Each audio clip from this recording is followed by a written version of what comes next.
2005 Arctic Cat 500 manual transmission. Let's go over this baby. Talk about it. Had this machine for a couple years. It's a pretty cool machine. What's interesting about it? Well, Arctic Cat has a couple of cool things. Number one, this is a 493cc Suzuki engine. This engine was replaced on this at some point. So it's got some newer stickers on it, the previous owner told me. Rated about 32 horsepower. This thing has an intake and exhaust. The exhaust is just the stock muffler. Basically, you can drill open some of the baffles. It's not too much louder, but it flows a lot, and then it's rejetted. So it gives it apparently another 4 horsepower, but it actually made a big difference. It's quite a bit faster. Arctic Cats have 10 inches of suspension travel all around, which is quite a bit.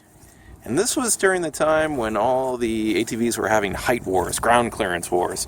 Who could have the most? And Arctic Cat was one of the highest. I think it had 12 inches of ground clearance factory, which is a lot. Helps you go over stumps, really good in deep snow. I have another set of tires for this, the 27-inch GBC Gators, which have huge lugs. The thing was really good in snow. The offside of having a high ATV is that when you go off camber hills, it could be kind of unstable compared to wider and lower quads. I've got a set of 25-inch radials that came stock on my Arctic Cat Thundercat. These things are super light and really fast. The thing is quite a bit faster than mud tires, but mud tires have way more grip. So these things are kind of cool because it's got a semi-automatic manual transmission. Civic man, it's got a muffler on Civic. So listen to that mighty cannon. So this thing has a 5-speed manual transmission, semi-automatic. So it's got a centrifugal clutch, so you can shift through the gears without using a clutch. It makes it kind of fun. So it's actually got a more efficient power transfer than a CVT automatic, which is what most quads have. So you actually get, I think it's 10% more power actually gets to the ground through the manual. The CVT is better in some places, but the manual is pretty fun to drive. It's sort of like riding around a motorcycle. You know, you can go up through the gears.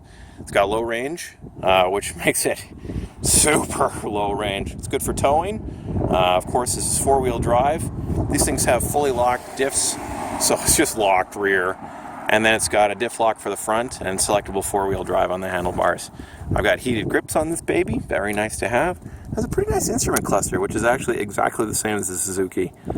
Nice to have. You can flip through it and get a tack on there, but it's not massively important. These engines, you're like, 500 cc's on a sport bike would be like 60 horsepower, Alex. How come it's only got 34? Well, these things are tuned for all low mid-range torque, which is what you need on a quad. So the power output seems low until you ride it, and it makes all its power down low, which honestly is where you want it. This thing has a manual foot brake on the rear too. It's got an actual separate caliper on the rear. The idea being, when you're going down hills, you don't want to necessarily grab too much front brake because you can sort of go up, so you can use your rear brake to slow you down, and it's an auxiliary in case your combination brake causes a problem.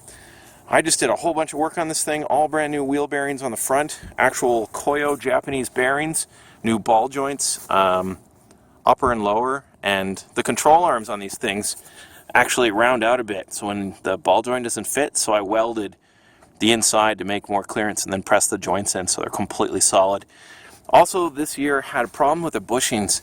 They wore out, and a guy makes a polyurethane replacement, so the entire quad has polyurethane bushings on it, which really tighten up the handling. It's really good.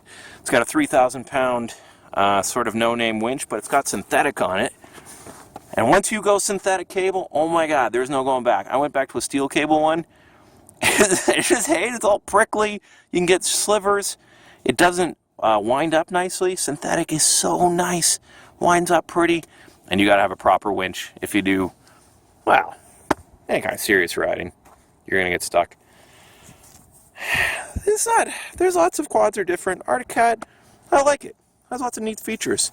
Drives pretty good, and the manual transmission's really fun. Mud tires, good for the mud. Radials, good for general trail riding and bombing around the farm and stuff. Has a pretty high tow capacity. The racks are made of full steel. This one's got, you can fit a huge battery in these two.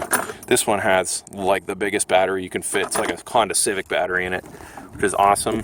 High-low beams. They're a nice machine. They're a little topper heavy, but the off that is so you get better ground clearance. And if you take it easy, you're not going to have any problems. Let's take this baby for a ride, and you can see what it's about. We're at 3,600 feet, so it loses a bit of power, but it's still pretty fun. Let's fire this baby up.